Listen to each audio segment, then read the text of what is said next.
Yes. Oke, Selamat, silakan Ibu ya, Elena, mau baik. dimulai? Iya.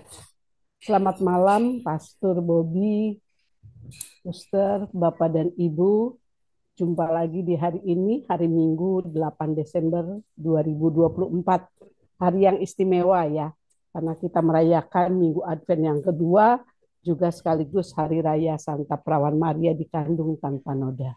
Pada malam hari ini, kita bersama-sama nanti akan mendengarkan belajar bersama tentang Bunda Maria dan wanita-wanita mulia yang akan disampaikan oleh Pastor Dr. Bobby Stephen Octavianus Timmerman MSF SSL. Ya. Hari ini temanya Solemnity of the Immaculate Conception. Ya. Kita akan awali dengan lagu pembukaan.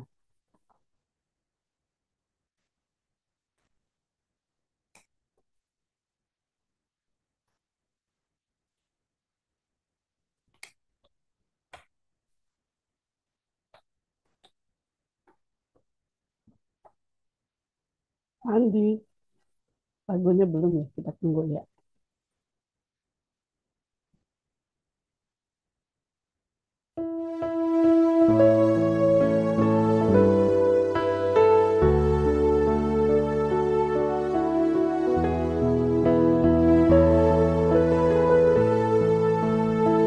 Santo Yusuf, pelindung kami, Engkau jaga keluarga Nazaret dengan hati yang tulus setia, rendah hati dan sederhana. Engkau keturunan Daud, Engkau menjadi Bapa Sang Mesias, bersama Maria Bunda Allah. Kau pelihara putra Allah. Kau teladan orang beriman,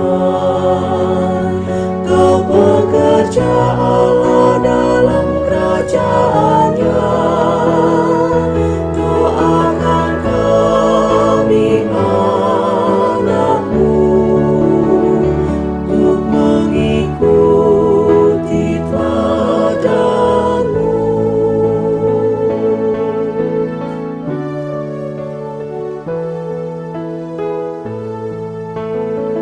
Santo Yusuf, pelindung kami, Engkau jaga keluarga Nazaret dengan hati yang tulus setia, rendah hati dan sederhana. Engkau keturunan Daud, Engkau menjadi Bapa Sang Mesias, bersama Maria Bunda Allah. Kau pelihara putra Allah.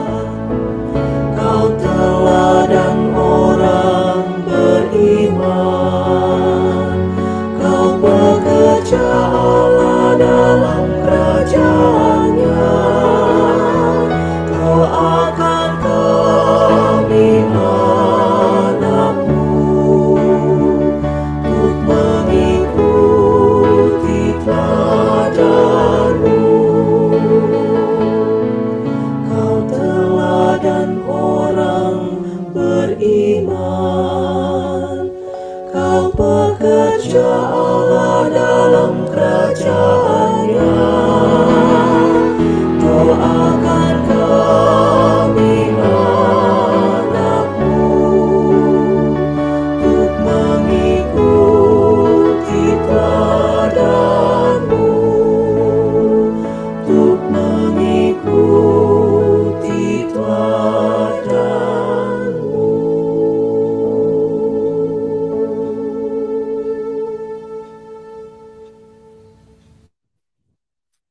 Mari kita membuka dengan tanda kemenangan kita dalam nama Bapa dan Putra dan Roh Kudus. Amin. Semoga Allah, sumber segala ketekunan, pengharapan dan penghiburan selalu beserta kita, sekarang dan selama-lamanya.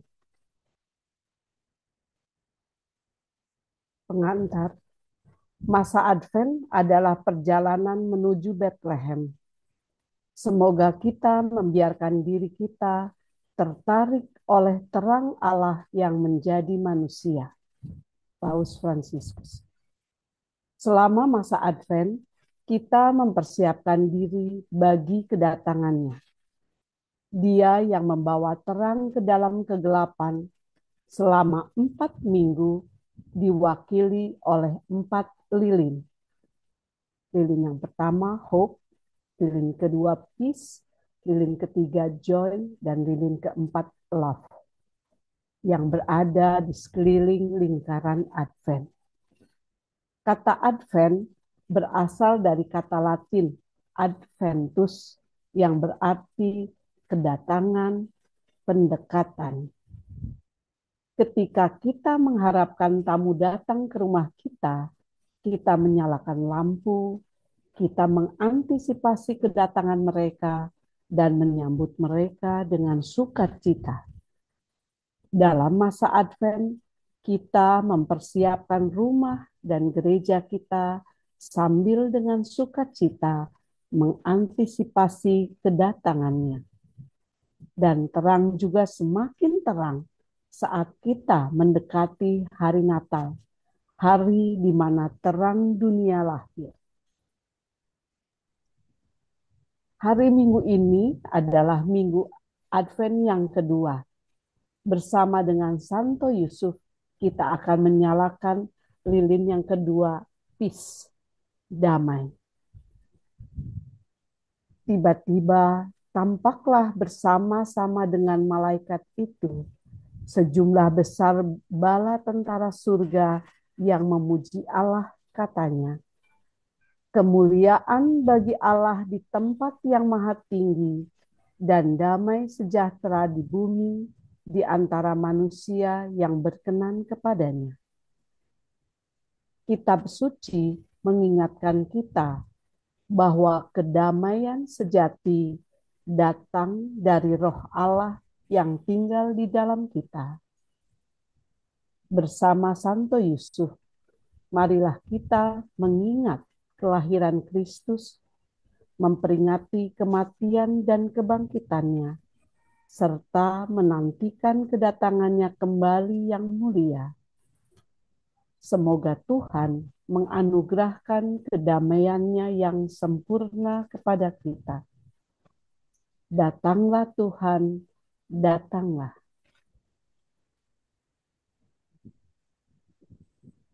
Bersama Bapak Yusuf, kita akan menyalakan lilin Advent yang kedua, lilin perdamaian. Penyalaan lilin Advent minggu kedua.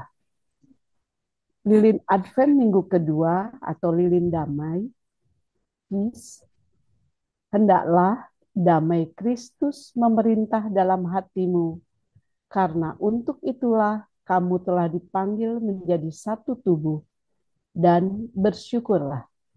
Dari Kolose bab 3 ayat 15. Menyalakan lilin adalah tindakan sederhana, namun bermakna.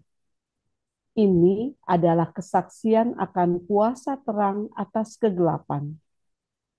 Lilin kedua disebut lilin Bethlehem, melambangkan perdamaian dan persiapan, mencerminkan perjalanan Maria dan Yusuf ke Bethlehem dan kedamaian yang dibawa oleh kelahiran Kristus. Saat kita menyalakan lilin kedua masa Advent ini, kita melanjutkan perjalanan menuju Natal. Marilah kita mengingat kelahiran Sang Raja Damai. Marilah kita mengingat kebutuhan kita akan Juru Selamat untuk menyelamatkan kita dari dosa-dosa kita dan memberi kita kedamaian dengan Tuhan. Bagi Bapak Ibu yang punya Corona Advent, silahkan dinyalakan lilin Advent yang kedua.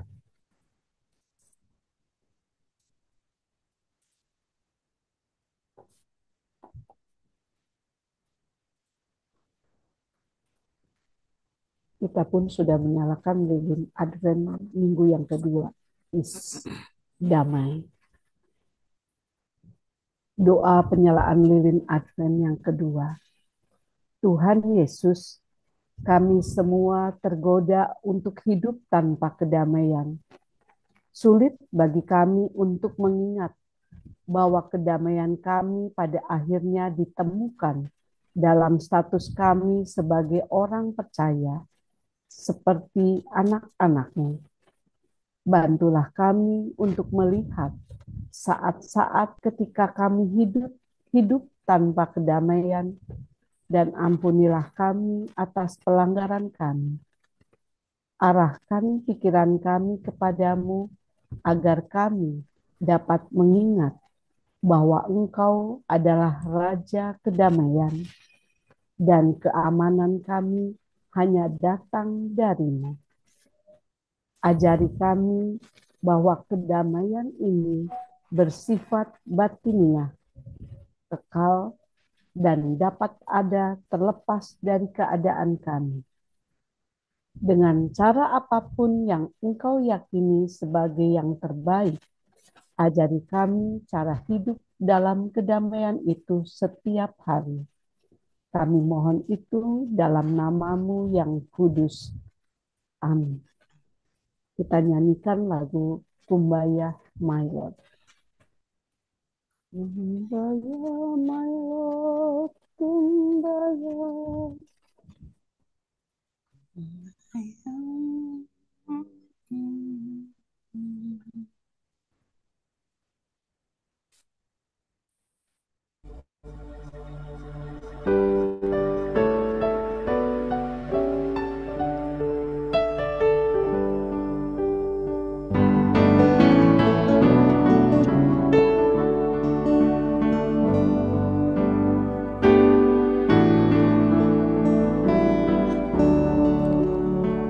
Kumbaya, my Lord, Kumbaya. Kumbaya, my Lord, Kumbaya. Kumbaya, my Lord, Kumbaya. Oh Lord, Kumbaya. Someone singing, Lord, Kumbaya. Someone singing, Lord, Kumbaya. Someone singing, Lord, Kumbaya.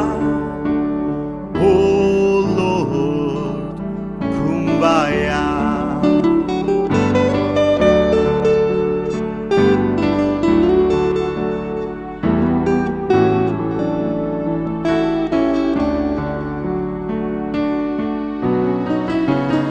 Datanglah Tuhan, datanglah. Datanglah Tuhan, datanglah. Datanglah Tuhan, datanglah. Oh Tuhan, datanglah. Nyanyi Tuhan, datanglah. Nyanyi Tuhan, datanglah. Nyanyi Tuhan, datanglah. Oh Tuhan, datanglah.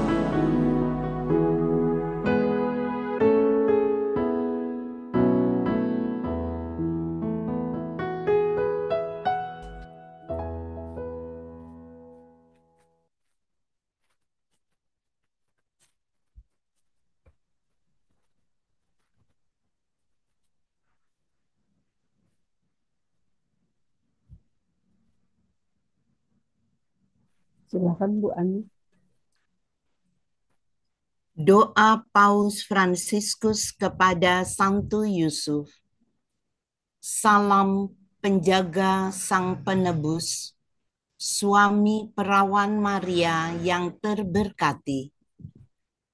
Kepada Engkau Allah mempercayakan putra tunggalnya. Kepada Engkau Maria menaruh kepercayaannya, bersama dengan Engkau Yesus menjadi manusia.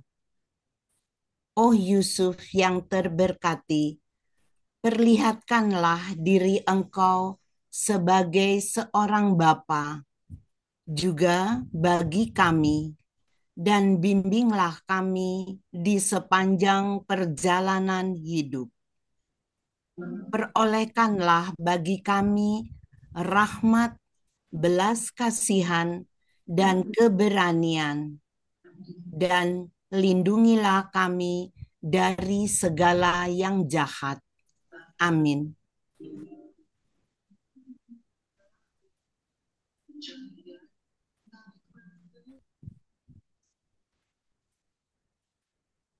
Marilah kita hening sejenak, kita sesali setiap dosa dan pelanggaran kita.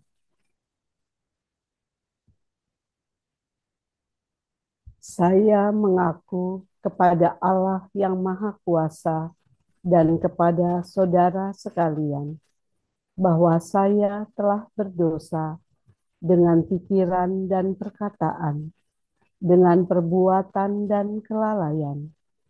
Saya berdosa, saya sungguh berdosa. Oleh sebab itu saya mohon kepada Santa Perawan Maria, kepada para malaikat dan orang kudus, dan kepada saudara sekalian, supaya mendoakan saya pada Allah Tuhan kita. Amin. Semoga Allah yang Maha Kuasa mengasihani kita, mengampuni dosa kita, dan membawa kita kepada kehidupan kekal. Amin. Doa pembukaan. Marilah berdoa.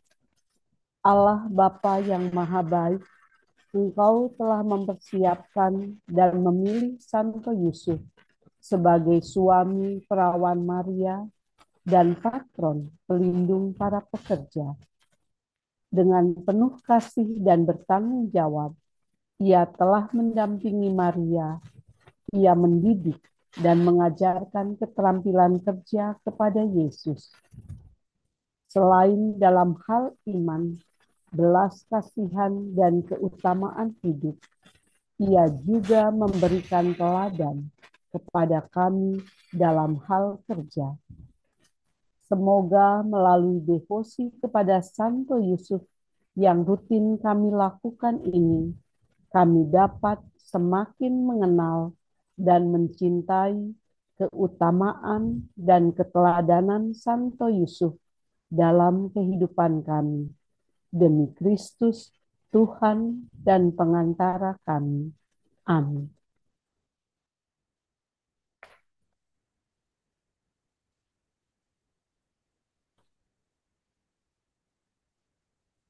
Masih di mute, Bu.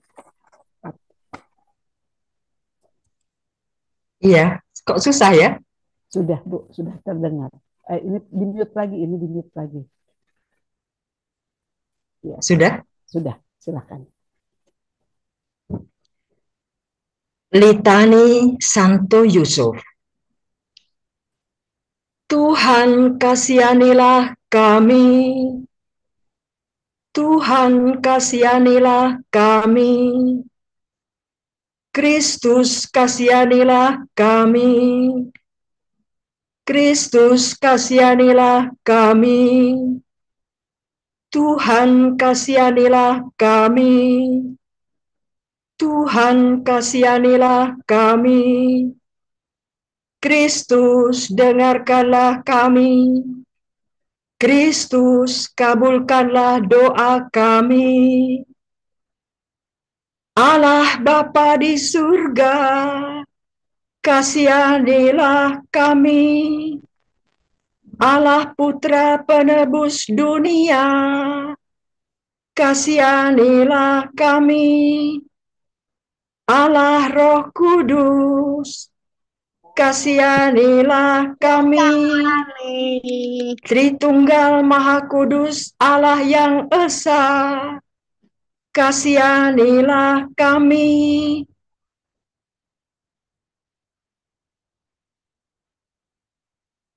Santa Maria, doakanlah kami. Santo Yusuf, doakanlah kami. Keturunan Daud yang termasyur, doakanlah kami. Cahaya Bapa bangsa, doakanlah kami. Mempelai Bunda Allah, doakanlah kami. Penjaga Sang Penebus, doakanlah kami. Penjaga Santa Perawan yang murni, doakanlah kami. Bapa Pemelihara Putra Allah, doakanlah kami. Pembela Kristus yang giat, doakanlah kami. Hamba Kristus, doakanlah kami. Pelayan keselamatan, doakanlah kami. Yusuf yang amat adil, doakanlah kami. Yusuf yang amat murni, doakanlah kami. Yusuf yang amat bijaksana, doakanlah kami. Yusuf yang amat teguh hati, doakanlah kami.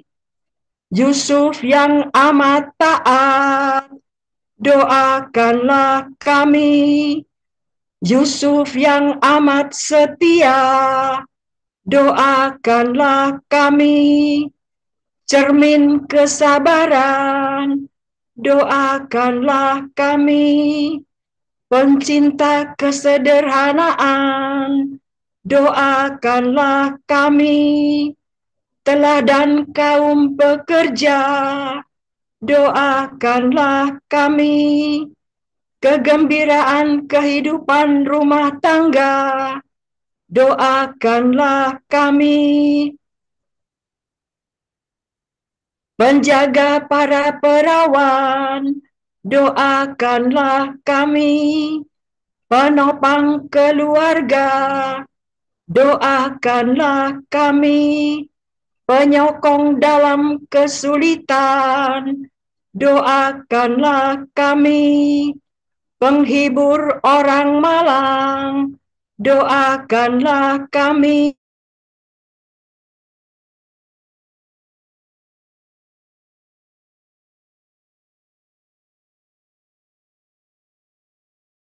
Apa hilang ya? Pengharapan orang sakit, doakanlah kami. Pelindung orang buangan, doakanlah kami. Pelindung mereka yang menderita, doakanlah kami. Naungan orang yang menghadapi ajal, doakanlah kami. Yang ditakuti oleh setan, doakanlah kami. Pelindung gereja kudus, doakanlah kami. Anak domba Allah yang menghapus dosa-dosa dunia, sayangilah kami. Anak domba Allah yang menghapus dosa-dosa dunia, kabulkanlah doa kami. Anak domba Allah yang menghapus dosa-dosa dunia, kasihanilah kami. Yusuf yang diangkat menjadi kepala keluarga kudus. Jadikanlah kami anggota keluarga kudus-Mu. Marilah kita berdoa. Ya Allah, dalam penyelenggaraan-Mu yang tak terperikan, Engkau telah memilih Santo Yusuf menjadi suami Bunda Putramu. Kami mohon kepadamu, berilah supaya dia yang kami hormati selaku pelindung di dunia, boleh menjadi pendoa kami di surga. Engkau yang hidup dan berkuasa, kini dan sepanjang masa. Amin. Doa masa Advent. Ya Allah, Bapa yang Maha Kudus, kami bersyukur kehadirat-Mu karena lewat masa penantian ini, Engkau menjanjikan juru selamat, yakni Yesus Kristus Putra-Mu. Kedatangannya dinubuatkan oleh para nabi dan dinantikan oleh Santo Yusuf dan perawan Maria dengan cinta mesra. Dialah Adam baru yang memulihkan persahabatan kami dengan Dikau. Ia menolong yang lemah dan menyelamatkan yang berdosa. Ia membawa damai sejati bagi kami dan membuat semakin banyak orang mengenal Engkau dan berani melaksanakan kehendak-Mu. Ia datang sebagai manusia biasa untuk melaksanakan rencana-Mu dan membukakan jalan keselamatan bagi kami. Pada akhir zaman, Ia akan datang lagi dengan semarak dan mulia untuk menyatakan kebahagiaan yang kami nantikan. Kami mohon kelimpahan rahmat-Mu agar selama hidup di dunia ini, kami selalu siap siaga dan penuh harap menantikan kedatangan-Nya yang mulia, agar pada saat Ia datang nanti, kami Kau perkenankan ikut berbahagia bersama Dia dan seluruh umat kesayangan-Mu, sebab Dialah Tuhan pengantara kami kini dan sepanjang masa. Amin. Romo, Bapak dan Ibu, acara selanjutnya kita lanjutkan oleh Bapak Andi. Silakan Pak Andi. Baik, terima kasih Ibu Helena. Selamat malam Pastor, Suster, Bapak, Ibu, dan saudara-saudara terkasih. Malam hari ini kita kembali berkumpul. Kita mau memasuki Advent kedua bersama Santo Yusuf. Dan tadi kita baru saja menyalakan lilin Bethlehem, atau juga disebut lilin damai atau peace. Ya, jadi kita yang hari ini atau kemarin sudah ke gereja pun menyalakan lilin juga, lilin Bethlehem. Pada Advent kedua ini, kita mau mengupas, ya, hari ini terkait juga dengan perayaan Bunda Maria dikandung tanpa noda, dan juga perayaan 154 tahun Santo Yusuf sebagai pelindung gereja semesta. Jadi hari ini sangat luar biasa ya, peristiwa penting. Banyak juga biarawati yang mengucapkan kaul juga di hari-hari ini, di tanggal ini. Bahkan juga hari ini pembukaan Notre Dame ya, Paris ya, tanggal 8. Jadi gereja Basilika Notre Dame sudah bisa dihadiri lagi, sudah bisa dikunjungi, mulai besok katanya dibuka untuk umum. Luar biasa. Dan malam hari ini ya, kita akan mengupas belajar dari Bunda Maria dan wanita-wanita mulia. Jadi spesial kami menghadirkan Pastor Bobby Stephen Octavianus Timmerman MSF yang selama ini banyak mendampingi kami terkait dengan Santo Yusuf. Tapi malam hari ini kami meminta beliau berbicara tentang Bunda Maria dan wanita-wanita mulia, ya. Karena ternyata beliau juga menulis sebuah buku, ya, buku wanita-wanita mulia dalam Alkitab. Salah satunya ada Bunda Maria di dalam dan juga ada nama-nama wanita-wanita mulia. Saya tidak tahu nanti siapa yang akan dipilih pastor, ya. Nama wanita-wanita mulia siapa. Ataupun ibu-ibu yang di sini nanti mungkin namanya juga ada yang masuk ke dalam bukunya pastor ini. Baik, jadi minggu kedua ini kita akan banyak membahas tentang Bunda Maria dan wanita-wanita mulia. Bagaimana merefleksikan, ini adalah sebuah refleksi bagaimana Allah memanggil dan melibatkan para wanita dari beragam latar belakang di dalam karya keselamatannya. Tentunya menarik, ya, siapakah wanita-wanita mulia itu dan bagaimana dengan Bunda Maria. Untuk mempersingkat waktu dan kami akan memberikan kesempatan ini untuk Pastor Bobby untuk bisa memulai sesinya pada malam hari ini. Silakan Pastor Bobby. Baik, Pak Andi dan rekan-rekan semua, selamat malam dan berkah dalam. Berkah dalam, Berkah Romo.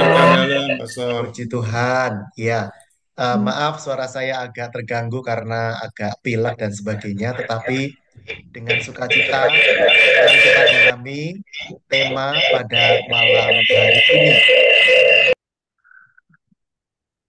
Baik, mohon bersabar. Saya akan berbagi layar saya.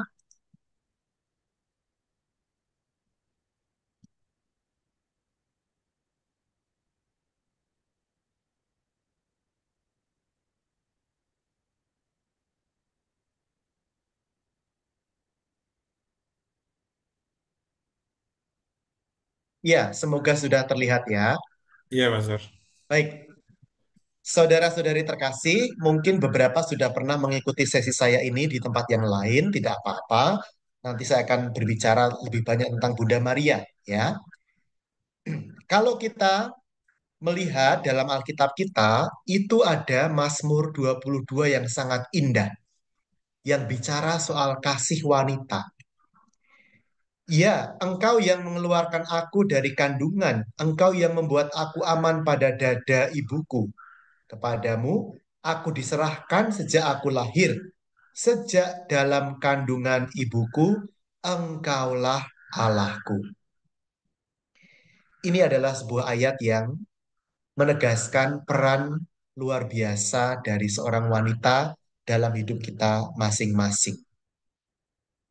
Nah, kalau hari ini kita merayakan Bunda Maria atau besok menurut liturgi di Indonesia, ya, Hari Raya Santa Maria dikandung tanpa noda dosa. Nah, inilah, ya, Yesus lahir dalam kandungan Maria yang tanpa dosa. Bukan Maria yang menguduskan Yesus, tetapi Yesuslah yang menguduskan Maria.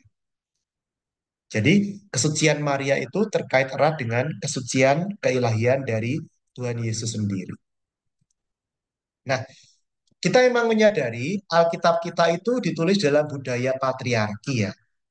Semua penulis Alkitab, kitab-kitab dalam Alkitab itu diperkirakan semuanya memang laki-laki. Dan ada tuduhan Alkitab kita itu terlalu menekankan peran pria. Budaya Yahudi terlalu menekankan peran pria dan sebagainya. Tetapi sebenarnya tidak juga. Nah, kita juga seperti anak-anak kita boleh bertanya, apakah Allah itu boleh ya kita sebut sebagai ibu? Ya, selain sebagai bapa. Nah, seperti apa penjelasannya, ya? Ini sebuah pertanyaan yang menarik sebenarnya. Ya, tentu saja saudara-saudari, Allah itu bukan bapa dan bukan pula ibu, begitu ya. Allah adalah Allah.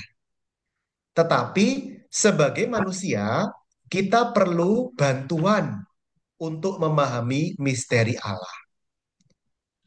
Maka dalam Alkitab itu ada banyak sekali gambaran tentang Allah. Allah gunung batu, Allah perisai, dan sebagainya.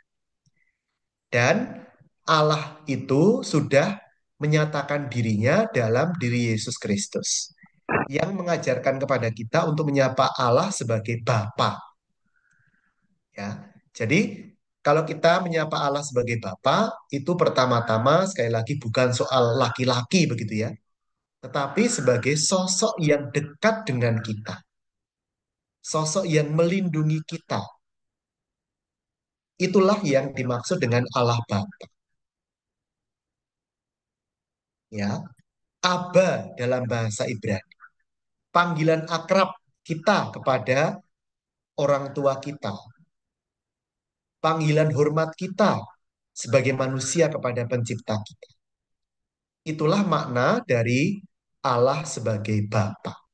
Nah, terkait nanti tentu dengan Bapak Yusuf dan sebagainya, ya kan? Sebagai sosok pelindung, pengayom, sosok yang membela kita, yang membantu kita dalam kesulitan dan sebagainya. Itulah kebapaan itu. Ya, bukan soal Allah laki-laki, bukan. Ini tadi sudah kita lihat Mazmur 22. Silahkan nanti dicatat, direnungkan ya. Mazmur 22 yang sangat indah ini. Juga Mazmur 139 misalnya. Ya, dikatakan, sebab engkaulah yang membentuk buah pinggangku, menenun aku dalam kandungan ibuku. 139:16. Matamu melihat selagi aku bakal anak, dan dalam kitabmu semuanya tertulis hari-hari yang akan dibentuk. Jadi Allah itu seperti seorang ibu ya, yang menenun kita dalam kandungan ibu duniawi kita. Dan memandang kita selagi kita masih janin. Maka Gereja Katolik sangat-sangat menekankan pentingnya melindungi kehidupan sejak dari pembuahan. Aborsi itu sangat ditentang karena dalam kitab suci Mazmur 139 ayat 16 dikatakan dengan jelas-jelas mata Allah melihat selagi kita masih bakal anak. Ya. Nah, ini yang perlu kita pahami dan kita wartakan ya. Nah, memang betul Alkitab kita itu kental dengan budaya laki-laki ya. Tetapi banyak juga ternyata tokoh-tokoh wanita di dalam ya, yang mulia. Yang saya pilih adalah yang mulia karena banyak juga wanita yang kurang mulia begitu ya dalam Alkitab kita. Ada Jezebel misalnya ya. Maka ada 15 wanita mulia dalam Perjanjian Lama yang saya bahas dalam buku saya itu, yang seperti buku yang lain tipis ya, tetapi semoga renyah ya kan, seperti kacang, seperti tempe mendoan itu ya, tipis-tipis tapi ketika digoreng itu enak gitu ya. Nah, itulah buku-buku saya semoga seperti itu. Dan tentu dalam Perjanjian Baru ya. Jadi ada cukup banyak ini saudara-saudari. Nah, apakah Anda mengenal nama-nama ini misalnya yang Perjanjian Baru ya? Ada Dorcas, ada Elizabeth, ada Eunike dan Lois. Siapa itu Eunike dan Lois ya? Siapa itu Ewodia? Siapa itu Phoebe? Siapa si Hana? Siapa nomor 11 Priscilla dan sebagainya. Ya, banyak nama ini bagi kita juga masih asing ternyata ya. Maka nanti sekilas-sekilas akan saya bahas ya. Dan masih banyak lagi. Nah, oke, kita baca dulu ini ya. Alkitab itu kitab yang sangat jujur, saudara-saudari. Jadi dalam Alkitab itu memang banyak sekali kisah-kisah dosa. Kisah-kisah kejatuhan manusia ke dalam dosa. Maka orang kadang-kadang di luar kita seringkali mengkritik Alkitab kita. Loh, kitab suci kok isinya kok seperti itu gitu ya. Kok isinya orang yang berdosa, lalu ada kejahatan-kejahatan seksual dan sebagainya. Ya, memang Alkitab itu adalah gambaran fakta hidup manusia yang berdosa. Maka wajar sekali kalau Alkitab kita juga memuat kisah-kisah yang bersifat skandal. Antara lain kisah Rahab, ya kan, dari kitab Yosua bab 2 itu ya, yang nanti namanya masuk di silsilah Tuhan Yesus di Injil Matius. Siapa dia? Rahab itu seorang pelacur, pelacur dewa-dewi ya, di kota Yeriko. Jadi maaf, bukan seperti pelacur zaman sekarang, bukan. Rahab ini melacurkan diri dalam kerangka bakti penyembahan kepada dewa-dewi kota Yeriko. Ya. Nah, nanti kalau kita membaca Yosua bab 2, Rahab itu bertobat. Dia mengakui kealahan Yahweh sebagai Allah Israel. Dan dia mengakui Yahweh sebagai Allah yang benar. Maka Rahab akan diselamatkan bersama dengan seluruh keluarganya. Mereka tidak ikut ditewaskan oleh tentara Israel yang dipimpin oleh Panglima Yosua. Gitu ya. Deborah. Nah, tadi kan kitab Yosua ya. Deborah ini ada di kitab Hakim-Hakim bab 4 sampai 5. Dia adalah hakim perempuan dan juga seorang ibu bagi bangsa Israel. Jadi, selama ini kan biasanya kita mendengar bapak-bapak bangsa Israel ya. Ayo, siapa yang bisa mengatakan atau menulis jawaban siapa bapak-bapak bangsa Israel? Silakan mengetik di chat. Apakah ada? Wah, ada. Wah, banyak ya yang menjawab. Abraham, oke. Musa, Musa lebih ke nabi ya. Yakub, ya betul. Ya, jadi Bapak Abraham tentunya ya. Ishak, Yakub, dan Yusuf. Ya, Abraham, Ishak, Yakub, Yusuf, dan sebagainya ya. Kalau Elia lebih ke nabi ya, bukan bapak bangsa ya. Nah, selain bapak bangsa, terima kasih jawabannya. Oh, slide saya belum bergerak.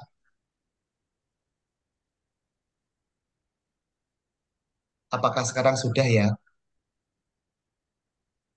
Apakah sekarang sudah, Pak Andi? Belum, Romo. Belum ya? Masih judulnya saja. Oh, aneh ya. Oke, sebentar saya keluar dulu. Berarti saya harus memakai trik ini. Bentar ya. Layar.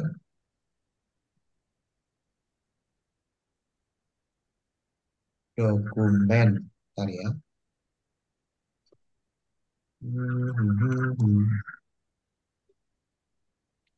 Lanjutan sebentar ya. Oke, ini dia.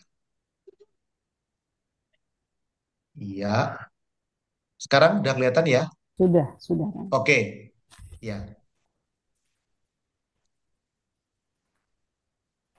Jadi kita sudah sampai ke Deborah ya, ibu. Saya sedikit mundur ke belakang. Ya ini macam-macam banyak wanita ya dalam perjanjian lama dan baru ya. Nah, Deborah, siapa dia? Dia memang bukan seorang panglima, tetapi dia punya seorang panglima, yaitu siapa? Barak namanya ya. Nah, jadi eh, Deborah ini menjadi penggerak perlawanan terhadap para penindas, melawan Sisera namanya, Raja Sisera yang jahat. Nah, jadi coba saudara-saudari mengingat ya, di Indonesia pahlawan wanita yang pejuang ya, bukan yang pendidik siapa? Ayo, yang pejuang, yang berperang. Siapa? Cut Nyadin. Cut Nyadin, betul. Siapa lagi? Yang Kristiani siapa? Di Maluku. Kristina Marta Tiahahu ya. Oke. Luar biasa. Di Jepara, siapa di Jepara? Raden Kartini. Raden Ayu Kartini. R.A. R.A. Kartini. Kartini ya, tapi dia pendidik yang di Jepara Ratu siapa? Kita ada Pernah apa? mendengar Ratu Kalinyamat? Oh, belum hari. Belum ya? Nah, nanti dicari di Google ya. Nah, jadi seperti itulah Deborah bagi bangsa Israel. Ya, seperti Cut Nyak bagi kita, seperti eh, Christina Marta Tiahahu bagi kita dan sebagainya. Ya, Iya. seorang wanita perkasa, ya, Mulier Fortis yang tidak tahan melihat penderitaan bangsanya. Ini yang menjadi teladan bagi kita ya. Maka kalau kita itu melihat ketidakadilan di depan kita, kita tidak boleh tinggal diam ya, saudara-saudari. Memang ada resiko ketika kita itu membela kebenaran ya, pasti dibenci dan ditentang, dijegal. Tetapi Deborah sudah melakukan hal yang sama, yaitu membela dengan segenap hati, ya, yang tertindas. Karena apa? Deborah melihat Allah itu bersama orang yang tertindas. Seperti nanti Bunda Maria juga melihat hal yang sama kan dalam Magnificat itu kan, ya, ada pembalikan orang yang berkuasa akan dijatuhkan dan orang yang tertindas akan diangkat oleh Allah, ya. Nah, Ribka ini kisahnya menarik sekali ini ya, tentang perjodohan. Ada di Kejadian 22 dan sebagainya ya. Nah, tadi saya menyampaikan foto seperti ini ya. Ribka yang apa? Menyediakan air untuk unta-unta juga. Nah, jadi kisahnya ada utusan hamba Abraham mencari jodoh gitu kan untuk anaknya dan menjumpai Ribka. Ya, Ribka ini menimba air untuk unta-unta itu. Abraham mencarikan istri untuk Ishak anaknya. Ya. Nah, kriteria jodohnya adalah apa? Yang bisa menyediakan minum untuk unta-untanya. Nah, ternyata Ribka bisa. Ya, padahal seekor unta itu bisa minum 100 liter air.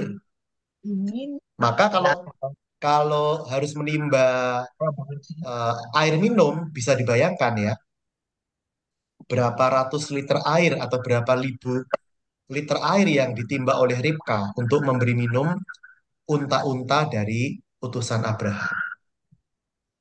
Ya, nah jadi karena pekerja keras itulah Ribka yang dipilih menjadi istri Ishak.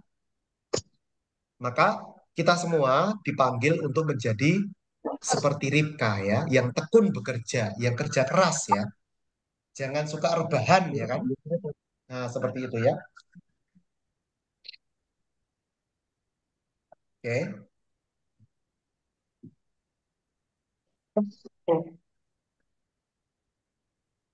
Nah, jadi dalam perjanjian lama itu peran pria memang lebih dijunjung daripada wanita ya, tetapi ada banyak tokoh wanita juga di dalam perjanjian lama. Misalnya di Mazmur 128 itu ada ganjaran bagi laki-laki yang takut akan Tuhan. Jadi istri ada disebut di Mazmur 128, tapi ditempatkan dalam kerangka kebahagiaan bagi laki-laki yang salah. Ya. Nah, ini tadi yang sudah kita bahas ya. Ada banyak wanita yang mulia dalam perjanjian lama juga. Nah, bahkan saudara-saudari ada nabiah ya di perjanjian lama itu, yaitu siapa saja? Nabiah Miriam, Deborah sudah kita lihat, dan Hulda.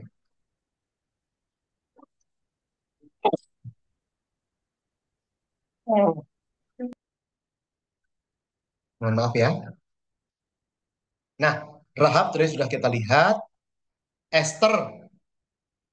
Nah, ini juga seorang wanita perkasa yang menyelamatkan bangsa Israel. dari pembunuhan massal yang direncanakan oleh Haman, ya. Silakan baca nanti Esther bab 2 sampai bab 8. Nah, sekarang kita masuk langsung ke perjanjian baru.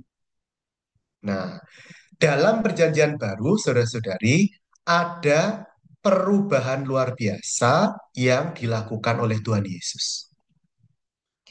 Kalau dalam mentalitas umum Israel, wanita itu dinomor duakan. Oleh Yesus, wanita itu dimuliakan, sungguh. Ya, ketika ada wanita yang sakit dan dianggap sebagai pendosa oleh masyarakat pada zamannya, wanita yang sakit pendarahan misalnya, yang najis, Yesus membiarkan dirinya disentuh oleh wanita yang pada saat itu dianggap sebagai pendosa. Nah, sementara pemuka-pemuka agama Yahudi pada masa Tuhan Yesus itu menjauhkan diri dari wanita-wanita seperti itu. Jadi, inilah revolusi cinta yang ditunjukkan oleh Yesus terhadap terutama kaum wanita. Ya. Jadi, kita bisa melihat Tuhan Yesus itu sebagai apa? Seorang pembaharu. Pembaharu dalam hukum cinta kasih. Terutama kepada mereka yang tertindas. Di Yohanes 4 ayat 27 itu ada sebuah ayat yang mengatakan para murid Yesus tuh heran ketika melihat Yesus sedang ngobrol dengan seorang perempuan. Apalagi wanita itu wanita Samaria, wanita kafir, musuhnya bangsa Israel. Nah, jadi bisa dibayangkan saudara-saudari betapa tabunya menjumpai wanita bagi seorang pria Yahudi pada saat itu.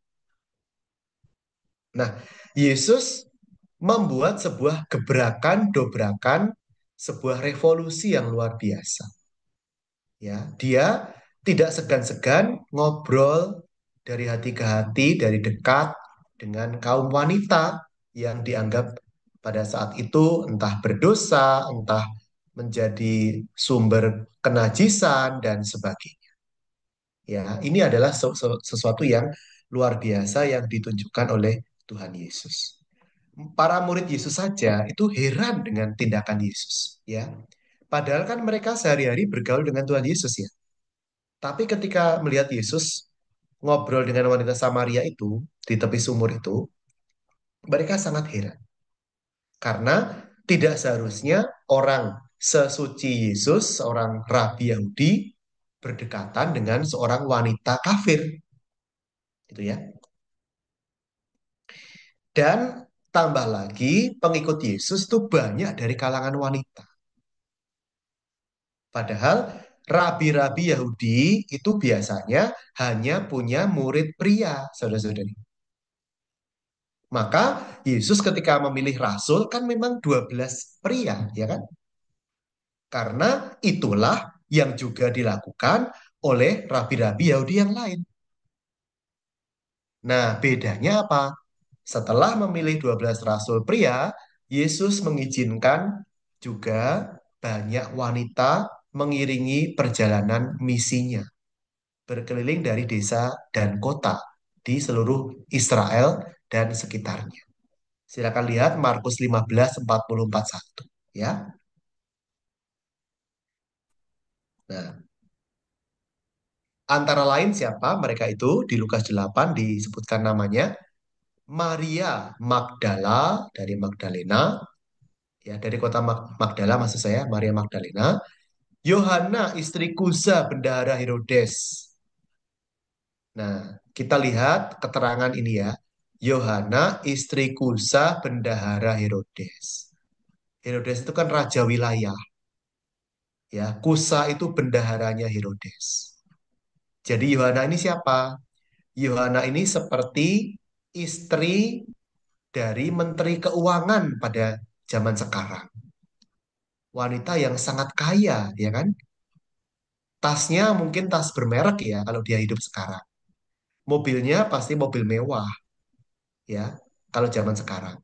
Tetapi Yohana mau mengikuti Yesus berkeliling dengan segala kerepotannya untuk mewartakan kerajaan Allah. Kan luar biasa.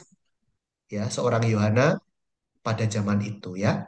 Maria Magdalena diperkirakan dia ini juga wanita kalangan atas. Karena kota Magdala itu pusat perikanan. Ya, jadi bisa jadi Maria Magdalena itu juga seorang bos perikanan di kotanya. Sehingga dia punya cukup sumber daya dan sumber dana untuk mendukung misi Tuhan Yesus. Ya, jadi saudara-saudari, gereja kita itu sudah disokong oleh para wanita juga sejak awal mula, ya. Nah, maka luar biasa ya peran wanita dalam sejarah gereja. Apalagi saksi kebangkitan itu adalah wanita. Sebelum nanti mereka mengundang saksi-saksi kebangkitan dari kalangan pria. Itu ya. Nah, padahal seperti ini saudara-saudari. Pada pengadilan pada zaman Tuhan Yesus, saksi yang sah itu hanyalah saksi laki-laki dan harus minimal 2 orang. Karena itu, wanita-wanita yang melihat kebangkitan Yesus, mereka segera mau memanggil para rasul laki-laki. Kenapa? Para wanita ini menyadari kesaksian diri mereka sebagai wanita itu tidak sah di hadapan hukum. Harus dipanggil saksi laki-laki dan minimal 2 orang. Maka yang datang pertama adalah Yohanes dan kemudian disusul oleh Rasul Petrus. Supaya ada 2 saksi mata laki-laki yang sah di mata hukum untuk menyaksikan kebangkitan Tuhan Yesus. Tetapi saksi-saksi pertama yang dipilih Allah bukan laki-laki, malah perempuan. Ya kan? Ini kan sebuah revolusi dari pihak Tuhan. Ya.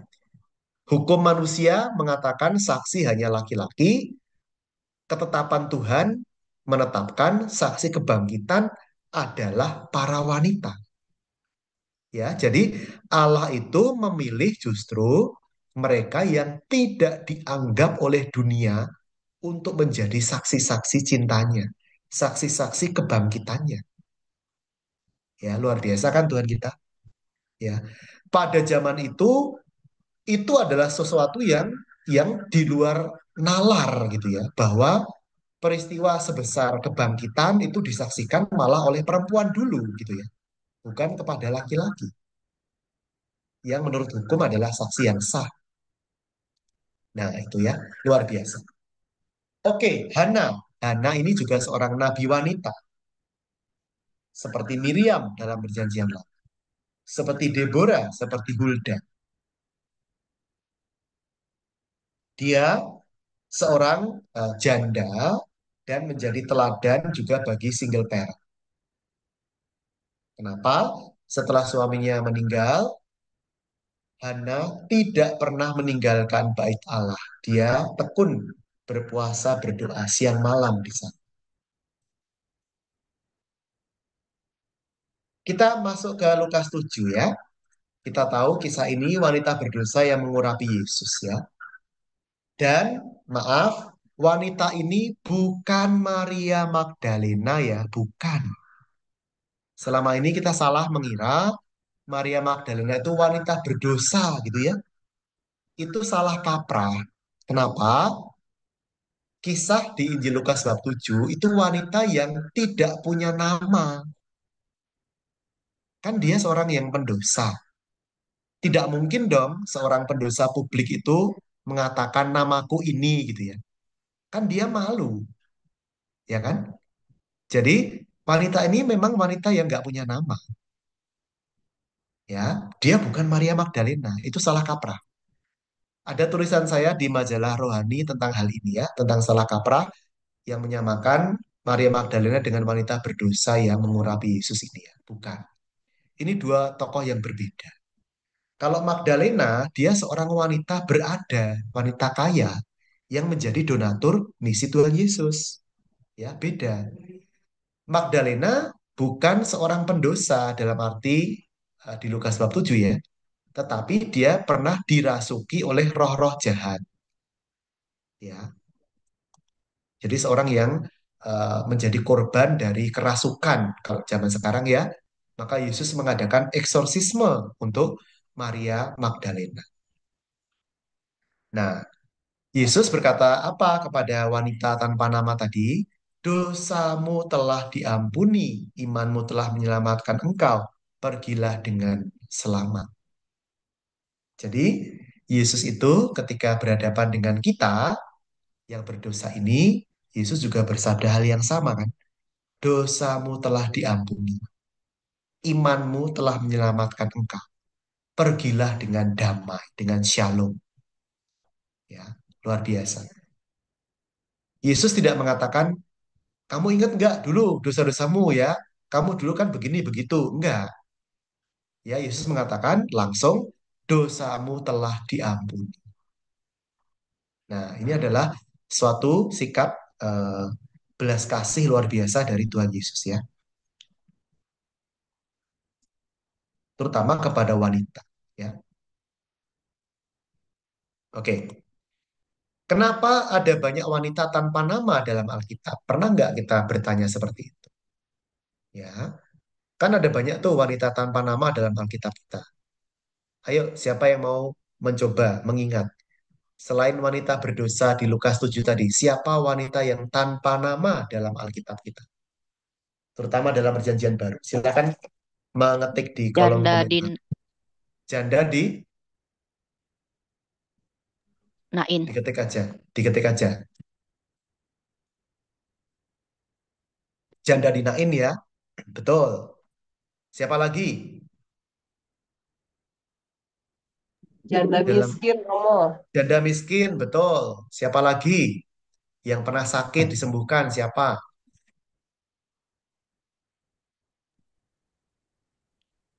Wanita yang, Udah Wanita paham. yang ya, putus asa. iya, betul.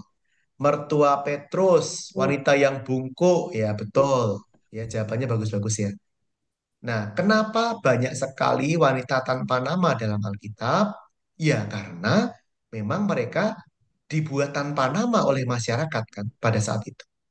Ya, nama wanita sangat jarang dicatat. Itu fakta. Memang seperti itu. Ya. Yang kedua, ini adalah sebuah teknik narasi dari penulis kitab suci. Jadi, sengaja penulis itu tidak memberikan nama kepada mereka. Supaya apa? Kita sebagai pembaca, kita bisa menempatkan diri kita sebagai tokoh-tokoh yang tidak punya nama itu. Ya. Jadi, kalau ada wanita pendosa itu kan kita otomatis sebagai pembaca bisa menempatkan diri kita sebagai juga wanita pendosa kan. Karena wanita itu tidak punya nama gitu kan. Nah, jadi kitab suci kita itu juga sebuah karya yang jenius ya. Nah, Maria Magdalena tadi ya, tadi saya katakan dia pernah dibebaskan Yesus dari 7 setan. Karena itu dia bersyukur dan membaktikan hartanya, dirinya untuk menyertai Yesus sampai penyaliban dan wafatnya. Ya, jadi Magdalena ini bukan wanita pendosa, apalagi maaf pelacur, bukan. Kitab suci tidak pernah sekalipun menyebut dia sebagai seperti itu. Ya, itu salah kaprah. Oke? Dorcas Tabita, wah ini wanita yang sangat luar biasa. Dia seorang dermawan, ya, atau seorang penyumbang juga bagi karya gereja perdana. Jadi seringkali dalam dunia perjanjian lama maupun baru itu orang punya 2 nama kan. Ya. Ada nama Ibrani, ada nama Yunani. Maka Tabita itu nama nama aslinya gitu ya, nama Ibrani, nama Yunaninya Dorcas. Nah, ini adalah mukjizat kebangkitan ya dari kematian yang dijalankan oleh Santo Petrus kepada Dorcas. Kenapa? Dorcas ini semasa hidupnya rajin menjahit untuk membantu kaum miskin. Luar biasa ya. Jadi untuk kaum wanita ya keterampilan-keterampilan khas misalnya menjahit ataupun memasak itu kan sebuah karunia dari Tuhan ya untuk menolong sesama ya. Ketelitian, ketekunan seorang wanita itu sangat-sangat dihargai oleh Tuhan ya. Terbukti dalam diri Dorcas ini. Maka kalau kita mungkin bertanya, Romo, saya tuh nggak punya uang gitu ya. Loh, kan Anda punya keterampilan. Ya, keterampilan itu sudah lebih dari cukup untuk melayani Tuhan. Seperti Dorcas atau Tabita tadi. Ya, gunakanlah talenta kita sungguh untuk kebaikan. Ya, sekecil apapun itu. Maka kita bisa bertanya, ya kan? Apa yang sudah saya lakukan dalam hidup saya untuk mereka yang memerlukan? Apakah waktu yang Tuhan berikan, yang Tuhan percayakan kepada saya, itu sudah optimal saya gunakan untuk membantu sesama? Ya, nah seperti itu. Oke, saya mau lanjut ke bagian lain tentang Bunda Maria ya. Ya, mohon kesabarannya. Bagian layar, oke, bagikan.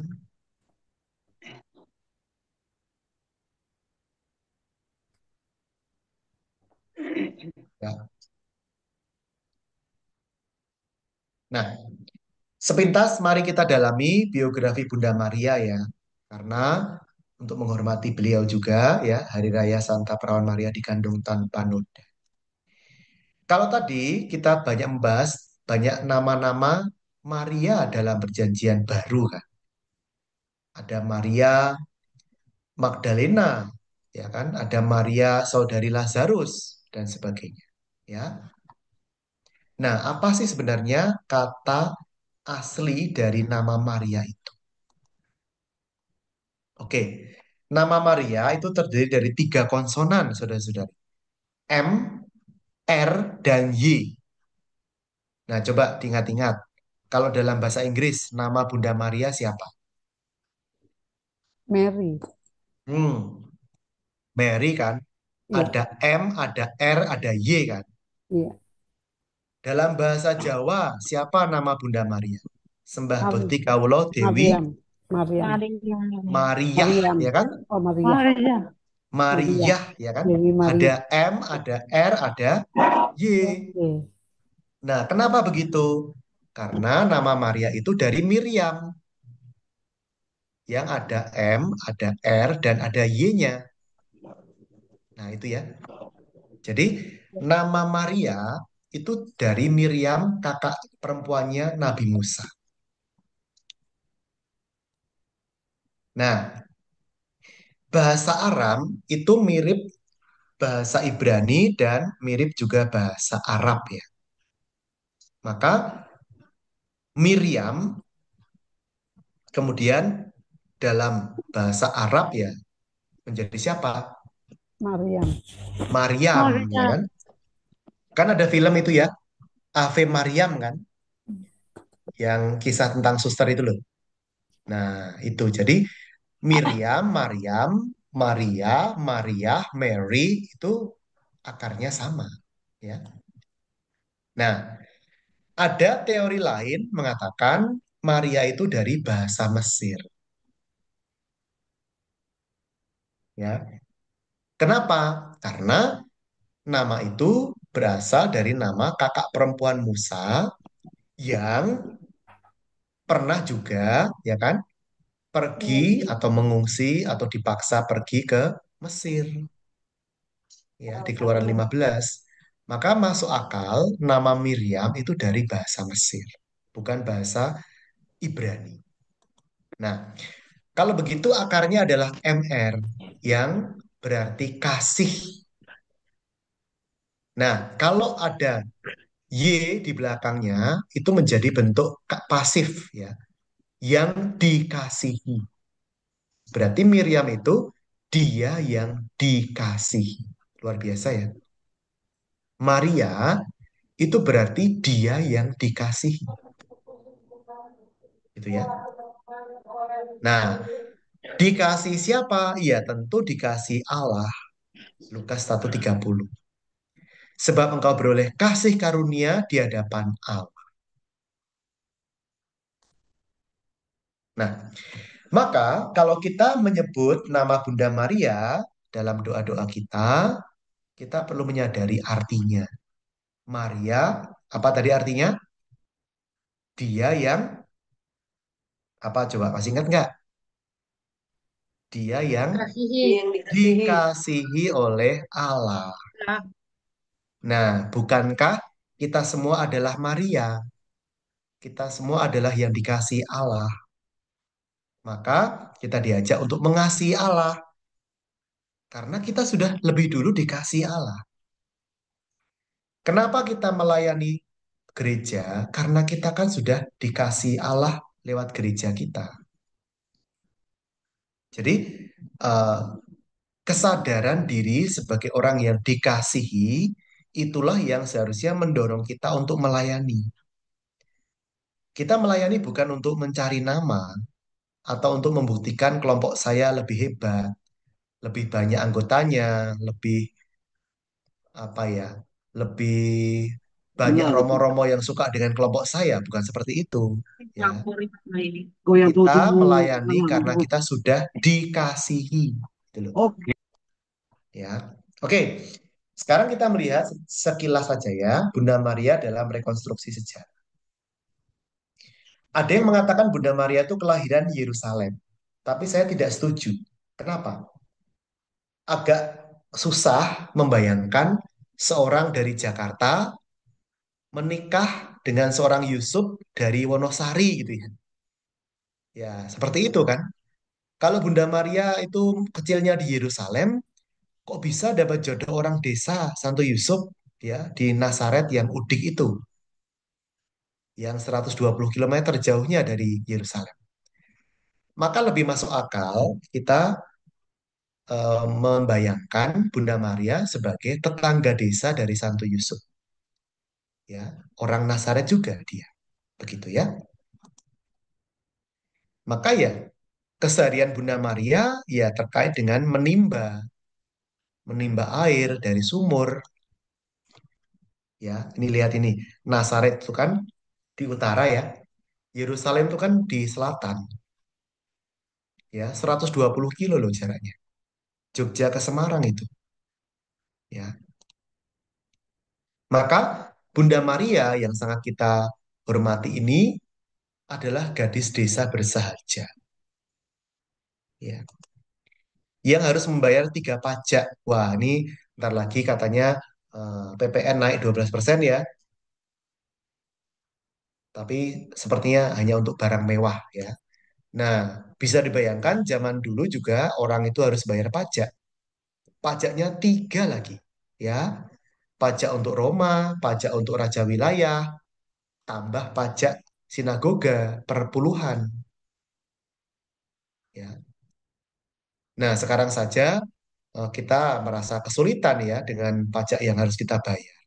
Padahal di gereja Katolik tidak ada persepuluhan juga ya dalam hari tertentu, tapi kita merasa berat. Apalagi kehidupan keluarga Kudus Nazaret pada saat itu berat sekali sebenarnya ya. Di Jerman itu masih ada pajak gereja. Nah, jadi orang-orang Katolik di Jerman itu banyak yang kemudian mengatakan saya nggak lagi Katolik demi menghindari pajak. Ya bukan karena mereka nggak mau jadi Katolik, nggak, tapi demi menghindari pajak gereja yang masih ada di Jerman. Ya. Maka Bunda Maria itu seorang pekerja keras. Ya, 10 jam sehari minimal bekerja. Seperti para ibu dan bapak yang ada di sini ya, luar biasa juga ya bekerja dari pagi sampai pagi lagi ya. Pergi pagi, pulang malam atau pulang pagi ya. Ini adalah Basilika di Nazaret yang tersisa adalah batu-batunya ya kan. Ini rumah Maria ya. Tentu dulu nggak ada altarnya ya, altar itu baru ya kan. Sumur Maria, lihat sosok di sebelah kanan ya, wanita yang mengambil dengan tempayan itu ya. Ini beneran ada di Nazaret, masih ada sampai sekarang. Hanya airnya tidak mengalir lagi. Nah, ini adalah gambaran wanita-wanita Timur Tengah yang menimba air. Ya, apakah Bunda Maria tidak jauh ya dari gambaran wanita-wanita seperti ini? Menurut saya tidak jauh. Jadi, saya secara pribadi saya meyakini Bunda Maria itu iya betul cantik gitu ya, tetapi bukan cantiknya artis gitu loh ya. Misalnya kayak siapa ya? Kayak Sophia Latjuba gitu ya, atau siapa gitu kan? Enggak, ya cantik juga, tapi cantiknya orang desa gitu loh ya. Kenapa? Ya karena Bunda Maria sehari-hari bergulat dengan matahari, bergulat dengan sumur, ya, bergulat dengan kompor dalam arti api, ya kan? Ya nggak mungkin lah orang kemudian kerja di dapur kemudian masih glowing gitu ya. Nah, memang dalam penampakan-penampakan yang mulia Bunda Maria tampak sangat cantik. Tetapi itu kan tubuh mulianya, ya kan? Tubuh duniawi kan bisa berbeda dari tubuh yang mulia, ya kan? Maka bagi saya Bunda Maria itu seperti wanita-wanita di desa. Mungkin seperti para wanita di tempat saya berasal di Gunung Kidul ya, yang juga bekerja keras dan sebagainya. Mungkin seperti ibu-ibu di NTT ya, yang susah mencari air dan sebagainya. Ya. Mungkin seperti kita semua, seperti para ibu yang hadir saat ini. Ya, jadi Bunda Maria itu adalah kita, gitu loh ya. Kita yang bekerja keras, yang ditempa oleh aneka macam kesulitan dalam hidup. Ya, tidak jauh dengan kehidupan kita, kehidupan Bunda Maria. Ini ya, tempayan air pada zaman itu.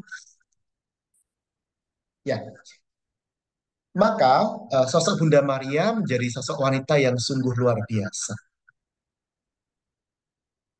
Selain ibu rumah tangga, dia adalah seorang peziarah yang tangguh. Coba saudara-saudari ingat, berapa kilometer terjauh yang pernah Anda tempuh dengan jalan kaki? Ya. Saya sendiri paling jauh jalan itu dari biara kami sampai ke Sendang Sono. Itu hanya sekitar 30 kilo. Ya, itu aja udah lemes saya.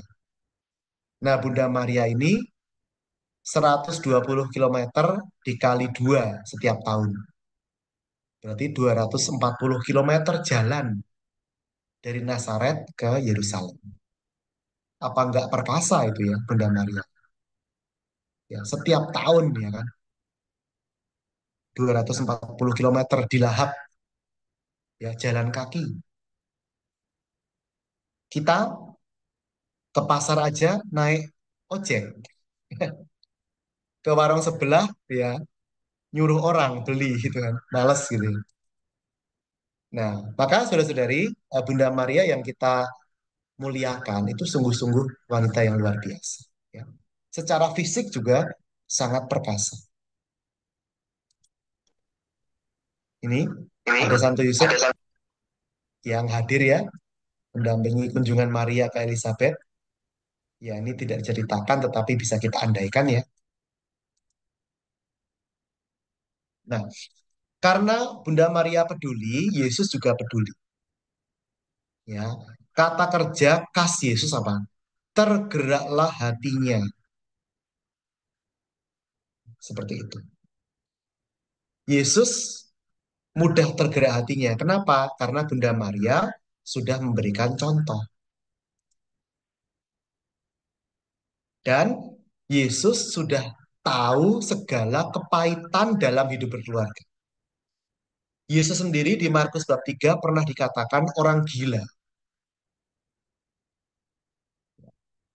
Jadi, saudara-saudari, kalau kita sekarang ini, kalau Anda saat ini merasa hidup Anda sangat berat gitu ya, masalah-masalah datang bertubi-tubi, Yesus sudah mengalami itu semua. Bunda Maria juga sudah mengalami itu semua. Santo Yusuf juga sudah mengalami itu semua. Ya, maka justru datanglah kepada keluarga kudus. Karena keluarga kudus sudah mengalami penderitaan-penderitaan manusiawi kita. Ya. Dan kalau rumah tangga Anda bermasalah, Anda merasa diri tidak pantas, berdosa, datanglah justru kepada keluarga kudus. Ya, jangan malah semakin tidak mau ke gereja ya. Kan seringkali terjadi seperti itu. Romo, saya bermasalah perkawinan saya. Udah Romo, saya merasa nggak pantas, saya mengurung diri di rumah. Ya jangan, ya carilah Tuhan justru kalau seperti itu, ya kan? Yesus saja tidak menjauhi orang yang berdosa. Kenapa Anda malah menjauhkan diri dari Dia yang mencari Anda gitu? Kan aneh, lucu kan? Ya.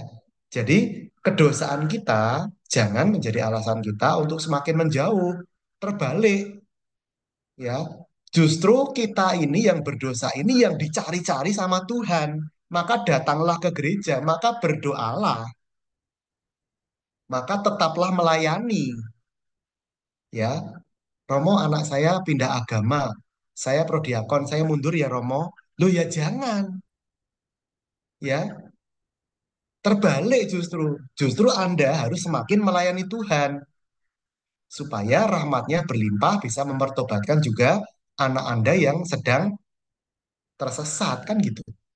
Lah kalau anak Anda tersesat, Anda ikut menjauh dari gereja, lah terus Tuhan mau nolongnya gimana? Ya, kan seringkali kita tuh terbalik-balik ya dalam berpikir ya. Yesus tidak menjauhi orang berdosa. Kenapa kita yang berdosa malah menjauhi dia? Lucu toh? Tapi sering terjadi. Ya, maka saudara-saudari, ya semoga Bunda Maria, Santo Yusuf, Tuhan Yesus itu selalu menjadi topangan kita dalam pergulatan hidup kita. Ya, jangan pernah merasa tidak pantas sampai-sampai kita itu kayak harus mengurung diri, menjauhkan diri dari gereja dan pelayanan. Jangan, ya. Justru Anda, kita semua itu dicari-cari Tuhan kalau seperti itu. Begitu ya. Oke, cukup dari saya. Semoga permenungan ini membantu kita semua untuk mengisi persiapan batin kita dalam Advent. Gitu ya.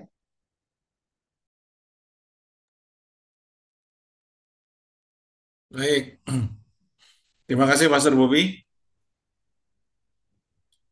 untuk Sama-sama. refleksi yang dibagikan pada malam hari ini. Apakah boleh ada tanya jawab, Pastor? Sebentar. Iya, silakan. Ya, saya melihat ada beberapa yang bertanya itu di tadi saya baca di chat ya. Sebentar.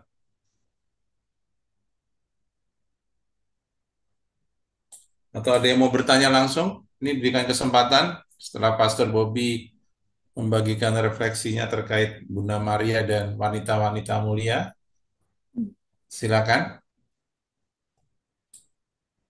Saya mau bertanya, Pastor. Ya, silakan Bu Lena. Silakan, Bu Lena. Ya, kemarin baru di pendalaman iman kan tentang eh, Yesus membangkitkan pemuda di Nain. Iya. Sudah apa? Sudah meninggal gitu kan. Dan apakah ini Dorcas itu yang dibangkitkan oleh Rasul Petrus ya, Pastor? Betul sekali. Dorcas dibangkitkan Tuhan melalui Ya, Santo ya, Petrus. iya. Terima kasih, Pastor. Nah, sama-sama. Baik, makasih Bu Lena. Ada yang lain lagi? Bisa langsung bertanya di forum ya. Ya, mumpung ada Pastor Bobby nih.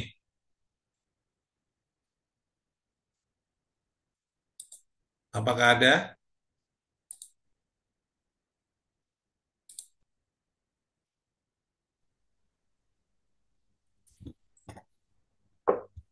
Pastor Bobby, betul. Mungkin yang banyak kita pikirkan ya. Kadang-kadang kita mendengar kata-kata Maria Magdalena itu selalu perempuan yang seperti apa gitu. Ternyata Iya, malam hari ini mm-mm. kita dimantapkan ya bahwa pemikiran yang itu tuh salah ya Pastor ya. Maria Iya, Magdalena itu adalah seorang yang kaya gitu kan dari daerah apa perikanan apa tadi Pastor bilang ya. betul, betul, Iya. betul. Jadi mungkin malam hari ini kita yang hadir di sini semakin yakin bahwa kalau disebut Maria Magdalena jangan berpikiran bahwa itulah seorang pelacur yang berbuat dosa dan sebagainya itu ya Pastor ya. Iya, Ya, izin saya tayangkan tulisan saya ya. Nanti ya. bisa saya bagikan juga, tapi coba saya tayangkan tulisan saya. Nah, ini maaf agak kecil-kecil ya. Jadi ini tulisan saya, Magdala, kota asal Maria Magdalena ya. Nah, jadi memang gambaran umum kita apa? Dia seorang wanita pendosa, ya, atau seorang pelacur yang bertobat, ya kan? Tapi tidak ada satupun ayat Alkitab yang mengatakan seperti itu, ya. Nah, bahkan seorang paus pun pernah keliru menafsirkan. Jadi pada 14 September 591, Paus Gregorius Agung menyampaikan sebuah homili yang menyamakan Maria Magdalena dengan wanita pendosa yang tidak disebutkan namanya menurut Lukas bab 7. Itu tadi ya. Nah, bahkan disamakan dengan wanita di Betania, Maria di apa namanya saudarinya Lazarus itu ya. Padahal itu tiga tokoh yang berbeda. Ya. Nah, padahal apa? Kalau kita kembali ke Alkitab, Alkitab sangat positif menggambarkan Maria Magdalena. Gitu ya. Nama Maria Magdalena itu disebutkan 12 kali dalam Injil. Lebih banyak daripada para rasul dalam kurung laki-laki lainnya. Dan Maria Magdalena, wanita kedua yang paling banyak disebut namanya dalam Injil setelah Bunda Maria. Jadi em, Alkitab itu sangat-sangat positif menggambarkan Maria Magdalena ya, bukan seperti yang selama ini kita bayangkan. Nah, jadi Maria Magdalena dari Magdala di tepi Danau Galilea ya. Di situ ada bisnis perikanan yang luar biasa. Nah, seperti itu ya. Dan memang tidak disebutkan suaminya siapa. Bisa jadi dia seorang wanita karier ya kalau dalam zaman sekarang ya. Hmm. Seorang yang sukses, kemudian eh, dalam arti tertentu dalam tanda petik ya jatuh hati kepada Tuhan Yesus dalam arti positif ya, sehingga dia total mengabdi kepada Tuhan Yesus itu. Nah, seperti itu ya. Ya. Memang beliau itu pernah kerasukan 7 setan. Ya, bisa jadi kan orang tidak suka dengan dia ya, mengirim setan dan sebagainya atau santet bisa jadi kan. Zaman itu kan juga ada seperti seperti itu. Ya. Nah, ini adalah batu batu peninggalan eh, sinagoga di kota Magdala. Jadi kota Magdala itu kota yang maju juga ya. Hmm. Terbukti ada peninggalan-peninggalan yang bagus. Nah, seperti itu ya nanti artikelnya bisa saya kirimkan. Iya. Jadi ya mohon maklum kalau banyak kesalahpahaman karena memang paus saja pernah salah paham, Iya. gitu ya. Iya. Ya, Hmm. maklumlah kan studi Alkitab itu studi yang modern ya. Nah, seringkali hal-hal dari Alkitab itu baru muncul belakangan ini. Sehingga pada masa lalu banyak sekali ketidaktepatan dalam menafsirkan Alkitab. Hmm. Itu. Seringkali misalnya kitab Kejadian ditafsirkan sebagai kisah yang betul-betul terjadi secara historis ya, padahal kan tidak, ya kan? Mana mungkin orang mendirikan menara Babel gitu ya. Lah menara tertinggi di dunia aja cuma berapa ratus meter gitu kan. Nggak mungkin lah ada menara menjulang Langit. sampai ke langit kan. Kan nggak mungkin. Nggak mungkin ada sebuah perahu yang bisa memuat seluruh binatang di dunia. Hmm. Binatang, kebun binatang di Ragunan aja harus besar kan untuk memuat seluruh binatang. Ya, kapal terbesar di dunia ya hanya kapal tanker kan, atau kapal induk Amerika gitu ya. Itu bisa muat berapa hewan? Nggak mungkin memuat semua hewan. Apalagi zaman dulu kan, nggak mungkin. Ya, maka kisah-kisah itu jangan kita tafsirkan lurus-lurus gitu ya. Tapi kita ambil makna imannya apa. Nah, kalau kita menafsirkan lurus-lurus, kita tersesat dan makin nggak jelas iman kita. Ya, tetapi kalau kita mengambil makna rohaninya, maka kisah-kisah itu menjadi kisah-kisah yang bermakna, ya, dan tidak membingungkan karena kita menafsirkan secara tepat. Begitu ya, saudara-saudari Ya, ya. Jadi baik. eh, terima kasih pertanyaannya sangat baik. Ya, makasih Romo Bobby. Ya, baik. Baik, Pastor. Itu ada di chat lagi, Pastor. Ibu Teresia bertanya, Romo, saya pernah baca 1969 Gereja Katolik mengatakan Maria Magdalena bukan wanita pendosa. Mohon dibantu infonya. Kutipannya itu ada di dokumen apa? Iya, baik. Ya, Eh, silakan. sebenarnya tidak perlu ada dokumen khusus ya, tapi pelurusan saja. Ya, seperti tadi saya katakan, studi Alkitab itu termasuk baru, saudara-saudara. Studi Alkitab itu baru dari tahun 1900-an maju. Maka baru pada tahun 60-an ada pelurusan-pelurusan seperti itu muncul. Ya, itu aja yang bisa saya katakan ya. Jadi tidak ada menurut saya dokumen khusus yang meluruskan, tetapi gereja pelan-pelan memperbarui penafsiran atas Maria Magdalena. Seperti itu. Oke, terima kasih Pastor Bobby. Baik, apabila sudah tidak ada lagi, kayaknya sudah habis ya. Pak, Terima saya kasih. mau bertanya, Oh, mau bertanya, Diana, silakan. kalau Tuhan Yesus, saya kan nggak ini baca kris, saya berdoa kepada Tuhan karena Tuhan melindungi saya, dan saya juga bisa ba- mengikuti tugas. Tadi siang saya bertugas dengan lancar gitu, Pak. Apa apa benar saya berusaha mengikuti kris ini dengan baik itu aja, Pak. Ya, baik ya. Untuk Sis Diana, ketika kita menggunakan talenta kita, waktu kita untuk Tuhan, itulah yang berkenan di hatinya, ya, seperti itu. Ya, Oke, baik. Terima kasih. Oke, kalau sudah tidak ada, terima kasih untuk Pastor Bobby. Untuk malam hari ini sudah mencerahkan kita ya, terkait dengan Bunda Maria dan juga wanita-wanita mulia. Bagi Bapak Ibu yang mau memiliki buku Pastor Bobby terkait dengan wanita-wanita mulia dalam Alkitab, ya, mungkin Anda belum memilikinya.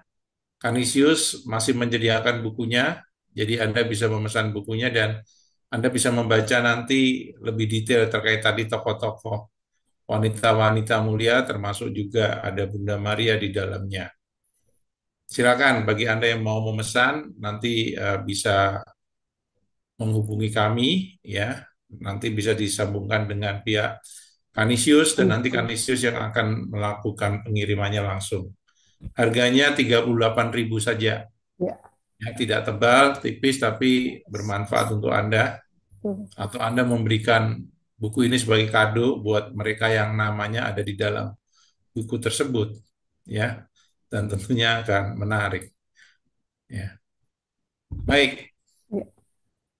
Bu Helena mau nambahkan sesuatu?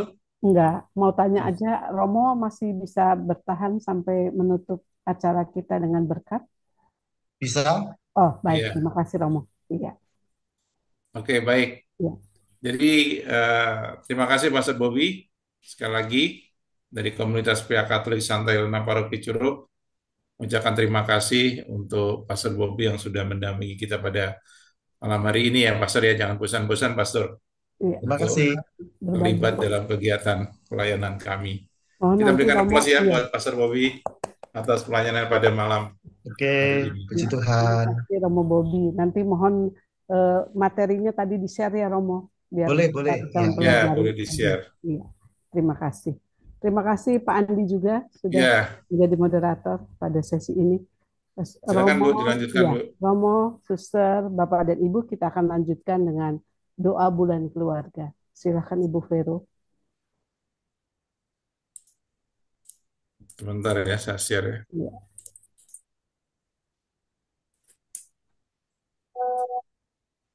Ya, Bulan silakan. keluarga. Doa bulan keluarga. Allah Bapa yang Maha Baik, Yesus Kristus telah mengajarkan kepada para muridnya untuk selalu bersyukur dan memiliki kepedulian kepada sesama.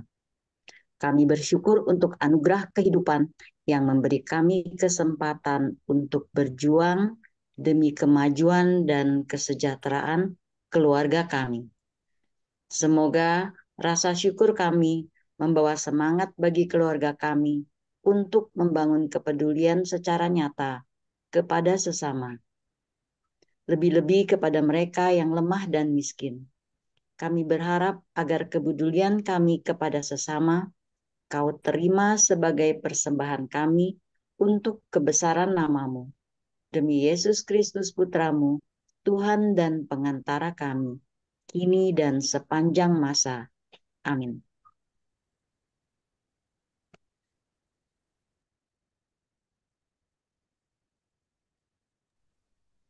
Silakan Bu Marwati.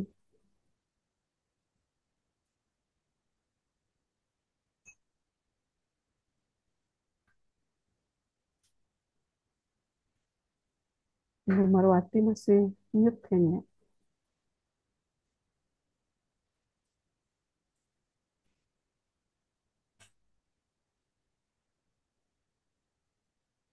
Saya aja ya, Bu. Boleh? Silakan. Doa bagi keluarga. Yesus, Maria, dan Yusuf di dalam keluarga Kudus Nazaret, kami melihat keindahan cinta sejati.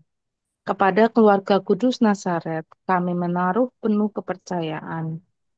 Keluarga Kudus Nazaret, bantulah supaya keluarga kami juga dapat menjadi tempat komunitas doa, sekolah Injil yang sejati, dan gereja rumah tangga.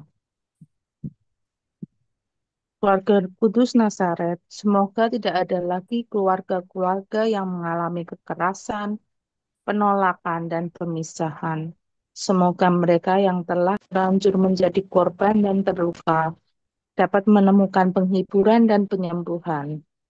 Yesus, Maria, dan Yusuf, dengarkanlah doa-doa kami ini dengan sukacita, kegembiraan hati. Amin.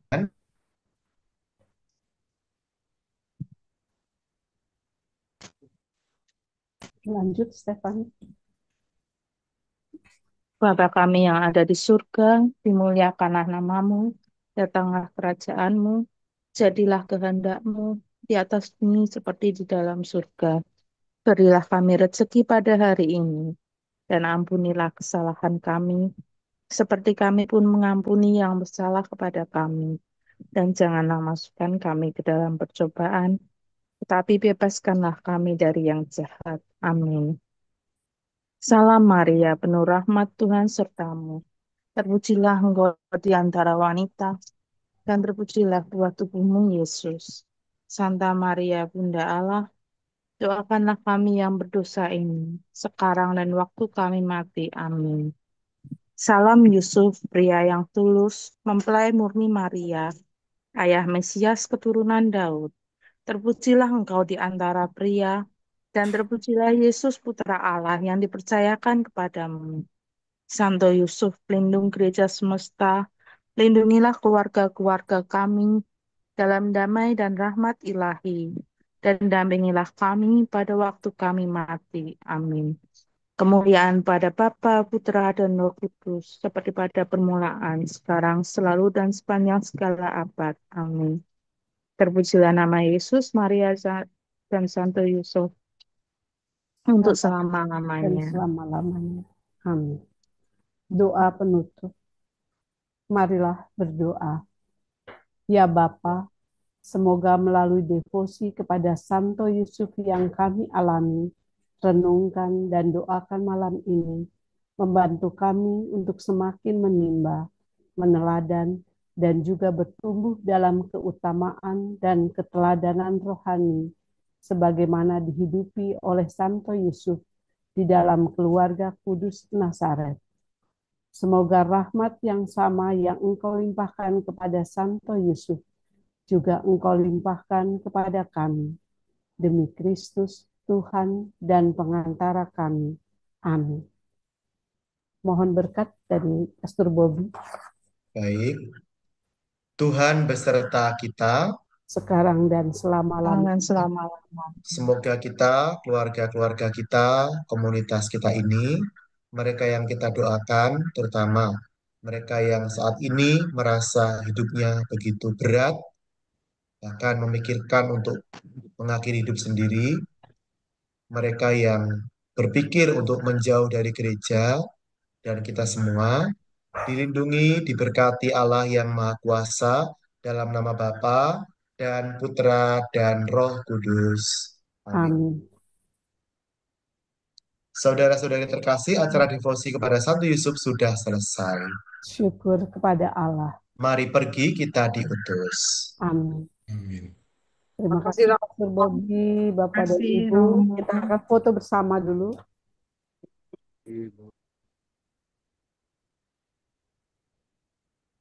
Foto dulu baru pengumuman ya Pak Andi. Ya. Baik.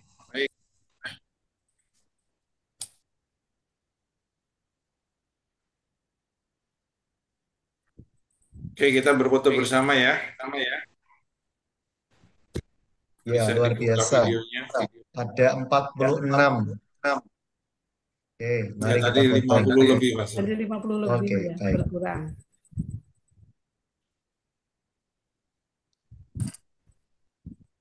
Oke, 1, 2.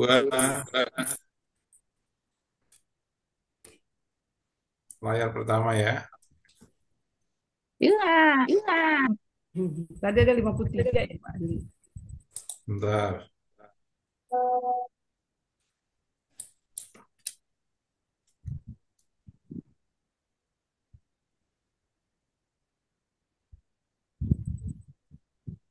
Saya pindahkan dulu.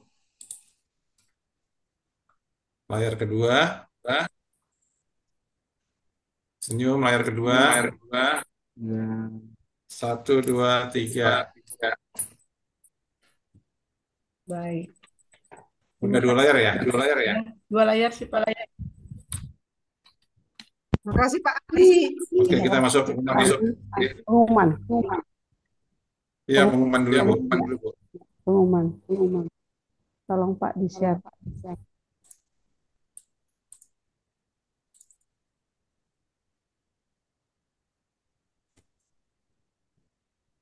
Pengumuman yang pertama, gerakan bela rasa dan makan siang Natal Santa Helena pada tanggal 15 Desember pukul 19. Zoom online. Begitu Pak Andi.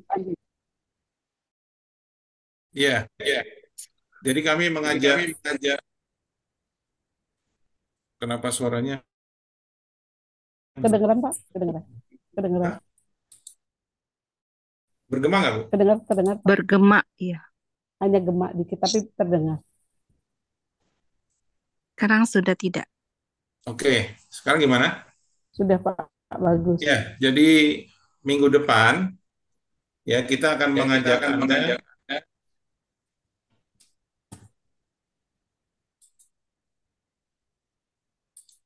Hilang Pak. ya, untuk kegiatan minggu depan kami akan mengajak Anda untuk mengenal Santa Helena makan sore Natal. perjalanan 9 tahun kami menggelar kegiatan bela rasa untuk kaum kecil, lemah, miskin, tersisih, disabilitas, dan sekarang kita fokus di lapas. Kami akan nanti jelaskan perjalanan dari kegiatan bela rasa ini yang dimulai pada tahun 2015. Jadi tahun ini adalah tahun ke-9 kami terlibat dalam kegiatan dari Beta Sapa dan MSN dari Keuskupan Agung Jakarta. Jadi silakan minggu depan hadir ya, kita akan bersama mempersiapkan Natal ya. Dan seperti apa itu makan sore Natal, dari mana gerakan itu lahir, dan bagaimana perjalanan 9 tahun itu, dan rencana apa nanti di tahun ini kami akan menggelar kegiatan makan sore Natal. Ya. Dan terima kasih juga untuk para alumni Sedan Devosan Santo Yosef yang sudah terlibat di dalam kemurahan hati ya, berdonasi selama ini. Mungkin dari yang bergabung di sini yang sudah pernah mengikuti dari awal 2015 sampai hari ini, atau baru bergabung 2 tahun terakhir atau 3 tahun terakhir, ya. Terima kasih untuk setiap kebersamaan, kemudian juga keterlibatan Anda di dalam pelayanan bela rasa dari Keuskupan Agung Jakarta ini. Kemudian, nah terkait dengan hal itu, bahwa nanti tahun ini kami akan membagikan kado Natal terkait makan sore Natal nanti, ya berupa selimut untuk 200 warga binaan, dan sampai saat ini ya sudah 170-an lagi ya, 170 yang sudah terkumpul, ya masih ada sekitar 20-30 selimut lagi harusnya dalam beberapa hari ini. Saya percaya pasti banyak yang mau terlibat berbagi, sehingga kita akan nanti fokus untuk membagikan kado Natal ini kepada warga binaan.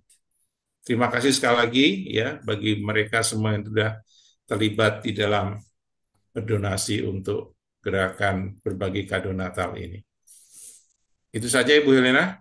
Iya, baik. Terima kasih Romo Bobi, Bapak dan Ibu atas kehadirannya dalam acara kita malam hari ini, Minggu Advent yang kedua. Jangan lupa kita jumpa lagi di hari Rabu dengan acara doa Rosario kepada Santo Yesus. Selamat malam, Tuhan memberkati. Terima kasih, Bu Helena. Selamat malam. Terima kasih untuk para petugas, Bu Malita. Pamit ya. Terima kasih. Terima kasih.